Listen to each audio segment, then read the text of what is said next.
Talk milestones in the pension industry. Subsidiary of Access Corporation, Access Pensions Limited, has exceeded 1 trillion naira assets under management, makes them the 4th largest PFA, that's pension fund administrator, by assets under management. And we're going to be talking about that with the managing director and CEO of Access Pensions. Also, another development, the PENCOM, the National Pension Commission. Well, they're saying that they want PFAs to open up branches in at least 2, minimum of 2 states in each of the GOP zone is geopolitical zone. I shortened that for space. And then open a branch in any states with at least 10,000 RSAs, that's retirement savings accounts. Are these practical? Joining us live from our Abuja studio, Mr. Dave Uduanu. He's the managing director, CEO of Access Pensions Limited. Good morning, sir. It's great to have you on the show again. Thank you so much for joining us.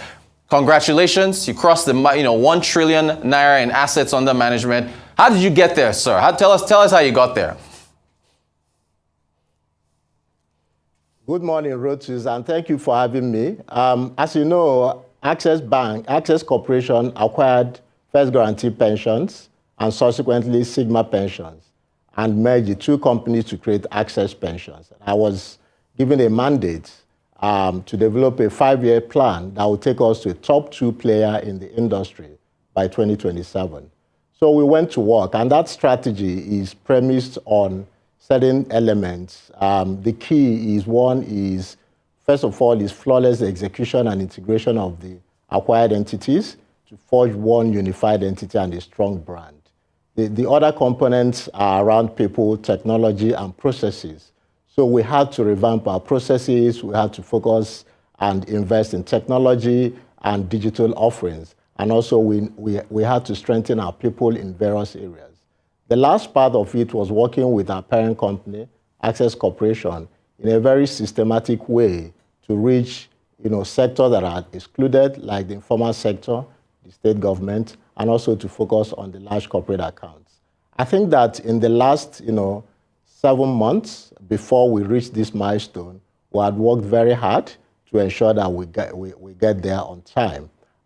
So I want to thank all our customers, over 1 million, who have entrusted us with the confidence to manage our pension funds, and our staff, our management, and our board.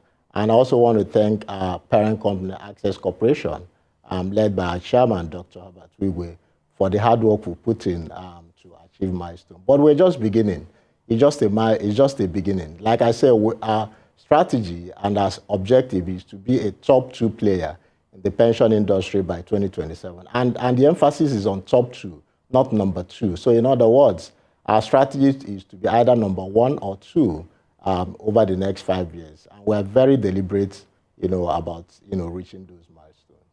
All right, so in that regard, would you be looking at more acquisitions in the future to get you to that further target by top 2 by 2027? Would more acquisitions in the pension space be part of that plan? Well, what I would say is that at the moment, what we are doing is, focusing on organic strategy, which is basically working with stakeholders, with customers to grow the business. But we look at things on a case-by-case basis. We are open. We're looking at all the opportunities in the market. We'll look at places where we can work with partners to do a deal if it's possible. And the way we define a good deal is where we have partners, we have complementary customer base. We can work with people who can do a deal quickly, and we can create a unified board.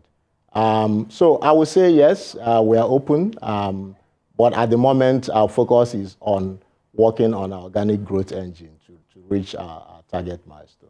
Okay, great. Now, if we take a wider look at the pension space in Nigeria, should we have more mergers? I mean, some draw a link between pensions and insurance, in which I guess the term fragmented sometimes is used to describe it, and saying you need more consolidation across the marketplace. Would you say that is the case for the pension landscape in Nigeria? Yeah, so Rotu, that's a very good question. And I'll start with the industry structure and also the fact that pension is a larger set of the asset management industry. And asset management globally is a game of scale. There are significant scale economics to be harvested by big players. Because big players are able to operate at a lower cost base, they're also able to afford the talent and investment management systems required to deliver competitive returns. And if you go to many countries, they've gone through this series of M&A to reach where they were. So if you take the case of Mexico and Chile, where in a sense we borrowed the scheme from, the top 5 players account for 90% of industry assets, and they started with about 25 players. In Nigeria, the top 5 players account for 60% of industry assets. So you could see that we still have a crowded field. We have about 18 players, and the industry, you're right to say, is fragmented. But also the point is that if you look at if you then dive into industry economics and the structure of the industry, you find that there's only one big PFA in Nigeria in many ways. So the number 1 player in the industry accounts for 33% of industry assets, while the next player accounts for just 8%. And if you put together the next 5 players in the industry, you don't even get to the size of number 1. That makes a perfect case for M&A activities. And it's not just Access Pension. I think that the whole industry, everybody is looking at the opportunities for growth. We have a large informal sector that remains untapped, but this untapped opportunity requires resources and assets to go after. So the answer in my mind is that yes, I think the pension industry requires more M&A activities to create large PFA. If I hazard a guess, at 16 trillion of assets, you probably will need about 5 players with a AUM average of between 2 and 3 assets under management to create a competitive playing field and a basis for competition that allows the top 5 players to compete and deliver good service to customers. Today, we don't have that because the number 1 player is much larger than everybody, and that skews the competitive field in their favor. So I hope that answered your question. It does. And taking from your answer there, you mentioned 2 key things there. Scaling, it's a game of scale. You also mentioned, a large informal sector and going after them. So this directive from PENCOM wanting more physical PFA branches across Nigeria.